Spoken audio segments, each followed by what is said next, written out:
Since our return, we have all constantly worked to discourage Antarctic exploration and have kept certain doubts and guesses to ourselves.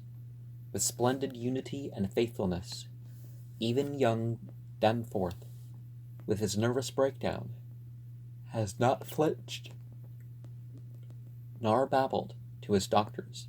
Indeed, as I have said, there is one thing he thinks he alone saw, which he will not tell even me, though I think it would help his psychological state if he would consent to do so.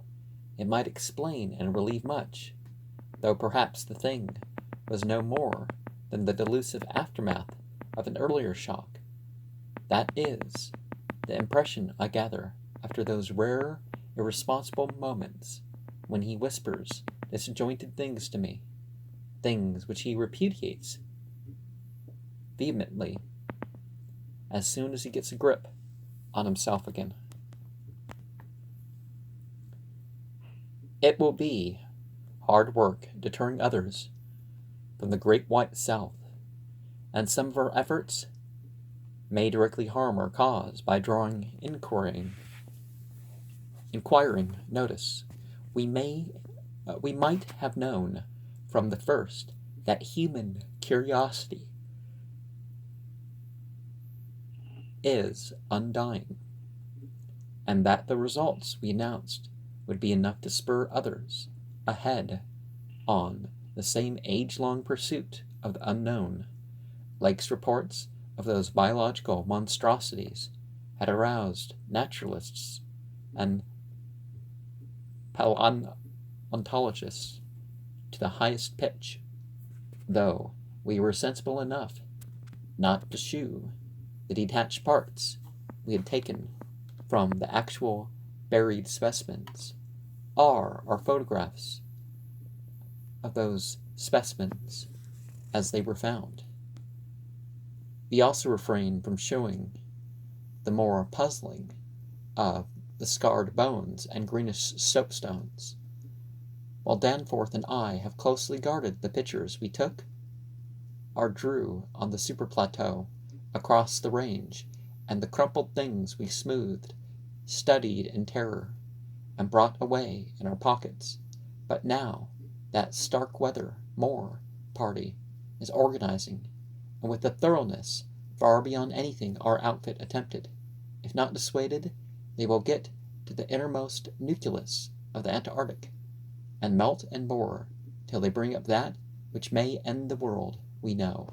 So I must break through all reticences at last, even about that ultimate nameless thing beyond the mountains of madness.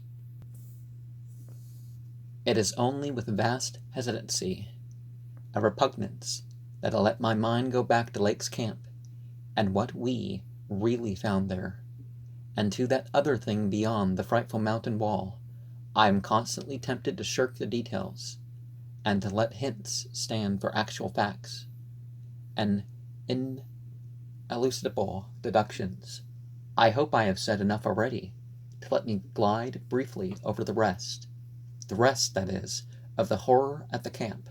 I have told of the wind-ravaged terrain, the damaged shelters, the disarranged machinery, the varied uneasinesses of our dogs, the missing sledges and other items, the deaths of men and dogs, the absence of Gedney, and the 6 insanely buried biological specimens, strangely sound in texture, for all their structural injuries, from a world of 40 million years dead. I do not recall whether I mentioned that upon checking up the canine bodies we found one dog missing. We did not think much about that till later. Indeed, only Danforth and I have thought of it at all.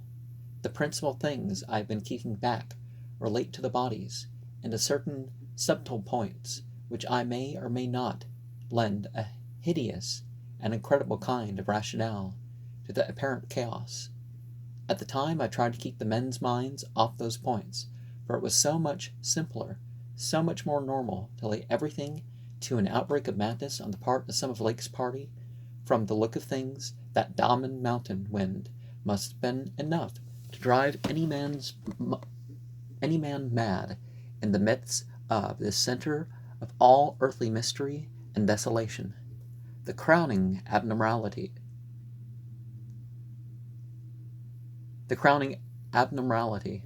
of course, was the condition of the bodies. Men and dogs alike, they had all been in some terrible kind of conflict, and were torn and mangled in fiendish and altogether inexplicable ways. Death, so far as we could judge, had in each case come from a strangulation or laceration. The dogs had evidently started the trouble, for the state of their ill-built coral bore witness to its forceful breakage from within. It had been set some distance from the camp because of the hatred of the animals for those hellish archaean organisms, but the precaution seems to have been taken in vain. When left alone in that monstrous wind, behind flimsy walls of insufficient height, they must have stampeded, whether from the wind itself or from some subtle increasing odor emitted by the nightmare specimens, one could not say. Those specimens, of course, had been covered with a tent cloth. Yet the low Antarctic sun had beat steadily upon that cloth, and Lake had mentioned that the solar heat tended to make the strangely sound and tough tissues of the things relax and expand. Perhaps the wind had whipped the cloth from over them, and jostled them about in such a way that their more pungent olfactory qualities had become manifest, despite their unbelievable antiquity. But, whatever had happened, it was hideous and revolting enough.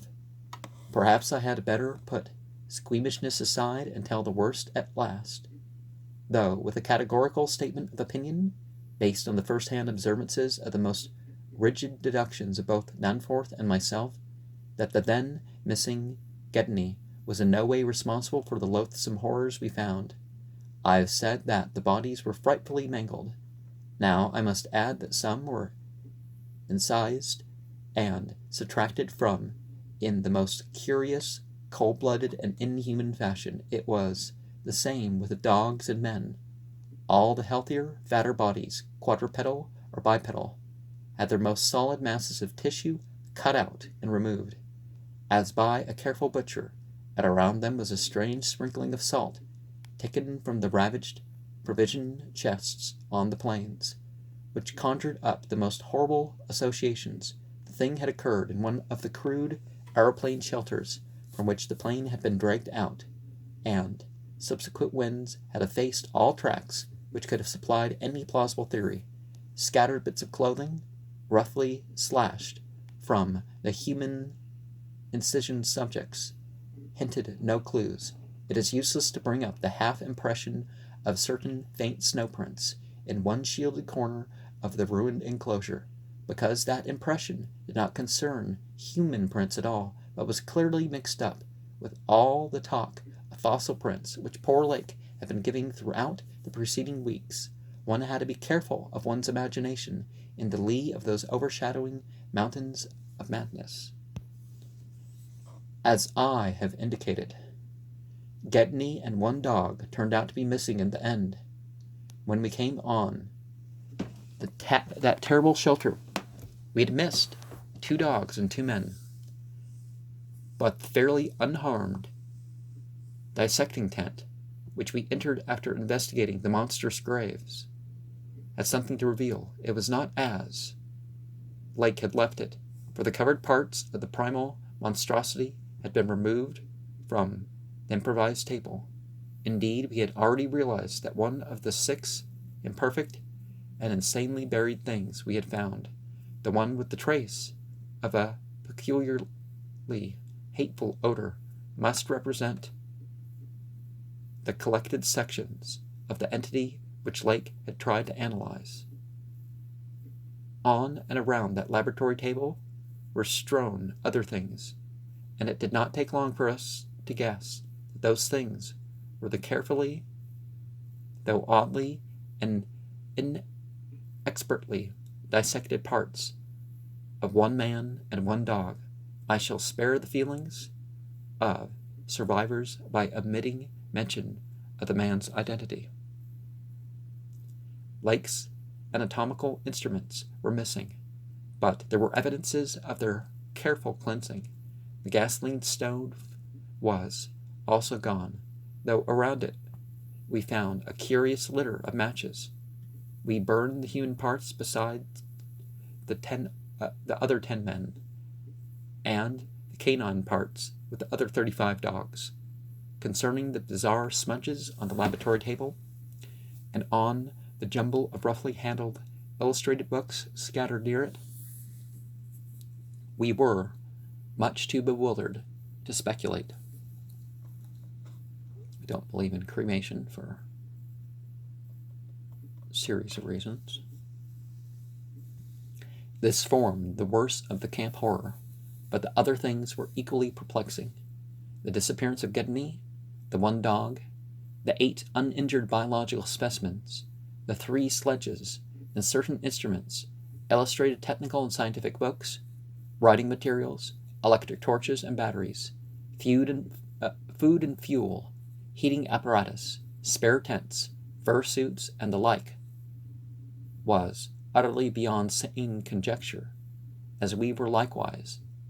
The spatter-fringed ink blots on certain pieces of paper, and the evidences of curious alien fumbling and experimentation around the planes, and all other mechanical devices, both at the camp and at the boring. The dogs seemed to abhor this oddly disordered machinery. Then, too, there was the upsetting of the larder, the disappearance of certain staples, and the jarringly comical heap of tin cans pried open in the most unlikely ways and at the most unlikely places. The profusion of scattered matches intact, broken, or spent formed another minor enigma, as did the 2 or 3 tent cloths and fur suits which you found laying about, with the peculiar and unorthodox slashings conceivably due to clumsy efforts at unimaginable adaptations. The maltreatment of the human and canine bodies, and the crazy burial of the damaged Archaean specimens were all of a piece with this apparent disintegrative madness. In view of such an eventuality as the present one, we carefully photographed all the main evidences and insane disorder at the camp, and shall use the prints to buttress our pleas against the departure of the proposed Starkweather Moor expedition. Our first act after finding the bodies in the shelter was to photograph and open the row of insane graves with the 5 pointed snow mounds. We could not help noticing the resemblance of these monstrous mounds with their cluster of grouped dots to poor Lake's description of the strange greenish soapstones, and when we came on some of the soapstones themselves in the great mineral pile, we found the likeness very close indeed. The whole general formation, it must be made clear, seemed abominably suggestive of the starfish head of the Archaean entities, and we agreed that the suggestion must have worked potently upon the sensitized minds of Lake's overwrought party. Our own first sight of the actual buried entities formed a horrible moment, and sent the imaginations of Pabodie and myself back to some of the shocking primal myths we had read and heard. We all agreed that the mere sight and continued presence of the things must have cooperated with the oppressive polar solitude and Daman mountain wind in driving Lake's party mad. For madness, centering on Gedney as the only possible surviving agent, was the explanation spontaneously adopted by everybody so far as spoken utterance was concerned, though I will not be so naive as to deny that each of us may have harbored wild guesses which sanity forbade him to formulate completely. Sherman, Pabodie, and McTighe had made an exhaustive aeroplane cruise over all the surrounding territory in the afternoon, sweeping the horizon with field glasses in quest of Gedney and the various missing things, but nothing came to light. The party reported that the Titan barrier range extended endlessly to right and left alike, without any diminution in height or essential structure. On some of the peaks, though, the regular cube and rampart formations were bolder and plainer, having doubly fantastic similitudes to Roerich-painted Asian hill ruins. The distribution of cryptical cave mouths on the black snow denuded summits seemed roughly even as far as the range could be traced. In spite of all the prevailing horrors, we were left with enough sheer scientific zeal and adventurousness to wonder about the unknown realm beyond those mysterious mountains. As our guarded messages stated, we rested at midnight after our day of terror and bafflement, but not without a tentative plan for one or more range-crossing altitude flights in a lightened plane with aerial camera and geologist's outfit. Beginning the following morning, it was decided that Danforth and I try it at first, and we awaked at 7 a.m., intending an earlier trip, though heavy winds mentioned in our brief bulletin to the outside world delayed our start till nearly 9 o'clock. I've already repeated the non-committal story we told the men at camp and relayed outside. After our return 16 hours later, it is now my terrible duty to amplify this account by filling in the merciful blanks with hints of what we really saw in the hidden transmontane world, hints of the revelations which have finally driven Danforth to a nervous collapse. I wish he would add a really delusion, and which was perhaps the last straw that put him where he is, but he is firm against that. All I can do is repeat his latter disjointed whispers about what set him shrieking as the plane soared back through the wind-tortured mountain pass. After that real, tangible shock which I shared, this will form my last word. If the plain sights of surviving elder horrors and what I disclose be not enough to keep others from meddling with the inner Arctic, or at least from prying too deeply beneath the surface of that ultimate waste of forbidden secrets and unhuman, uncursed desolation, the responsibility for unnameable and perhaps immeasurable evils will not be mine. It's interesting that even today it seemed that expeditions are mostly a secret compared to what one might think, but a bunch of militaries have descended on the Antarctic too, so. Danforth and I, studying the notes made by Pabodie in his afternoon flight and checking up with the sextant, had calculated that the lowest available pass in the range lay somewhat to the right of us, within sight of camp, at about 23,000 or 24,000 feet above sea level. For this point, then, we first headed in the lighted plain as we embarked on our flight of discovery, the camp itself on foothills which sprang from a high continental plateau, was some 12,000 feet in altitude, hence the actual height increase necessary was not so vast as it might seem. Nevertheless, we were acutely conscious of the rarefied air and intense cold as we rose. For an account of visibility conditions, we had to leave the cabin windows open. We were distressed, of course, in our heaviest furs. As we drew near the forbidding peaks, dark and sinister above the line of crevasse-riven snow and interstitial glaciers, we noticed more and more the curiously regular formations clinging to the slopes, and thought again of the strange Asian paintings of Nicholas Roerich, the ancient and wind-weathered rock strata, fully verified all of Lake's bulletins, and proved that these hoary pinnacles have been towering up exactly the same way since a surprising early time in Earth's history, perhaps over 50 million years. How much higher they had once been, it was futile to guess, but everything about this strange region pointed to obscure atmospheric influences unfavorable to change, and calculated to retard the usual climatic processes of rock degeneration.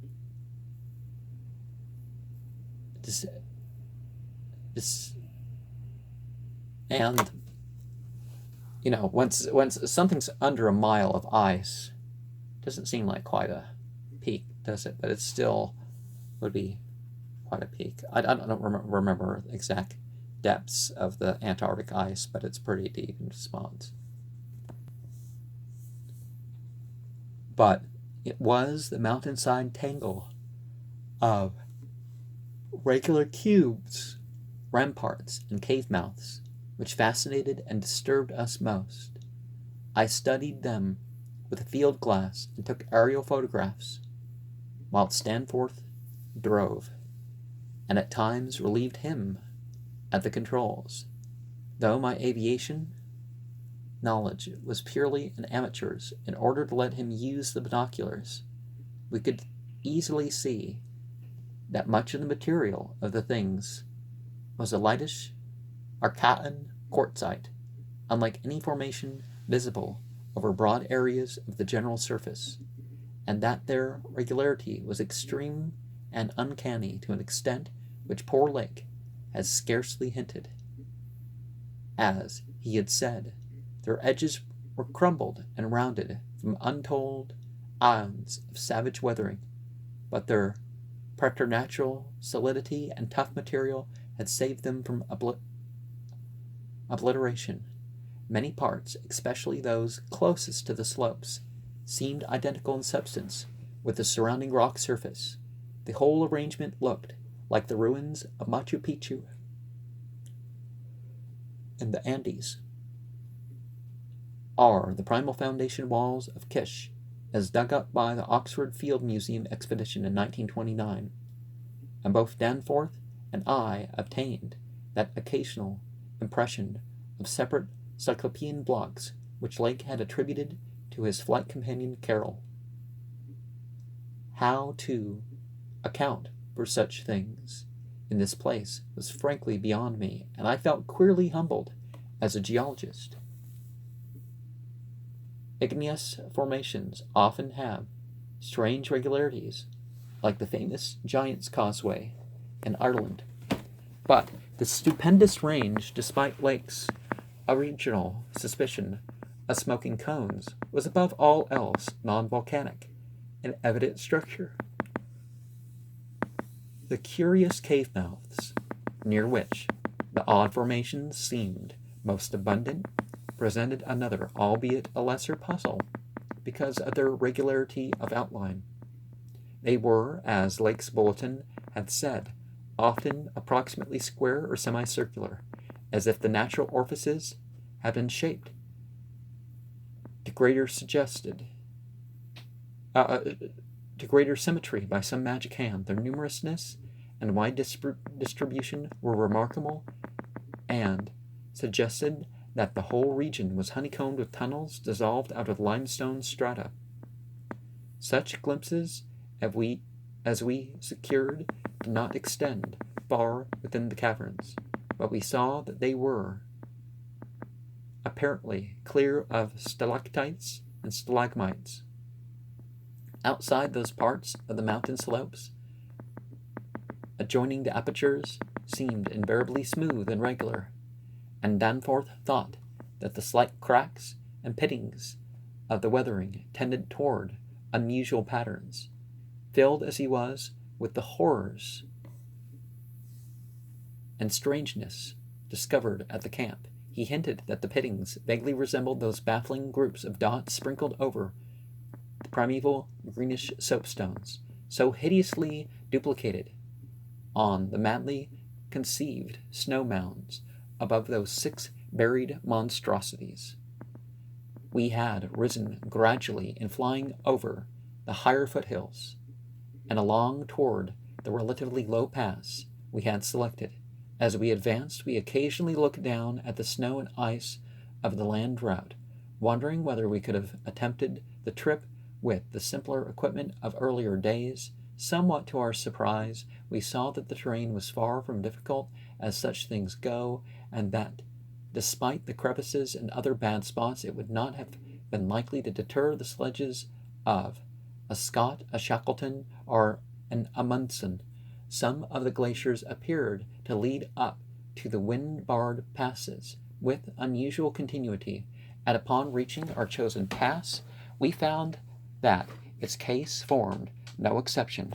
Our sensations of tense expectancy as we prepared to round the crest and peer out over an untrodden world can hardly be described on paper, even though we have had no cause to think the regions beyond the range essentially different from those already seen and traversed. The touch of evil mystery in these barrier mountains and in the beckoning sea of opalescent sky glimpsed betwixt their summits was a highly subtle and attenuated matter, not to be explained in literal words.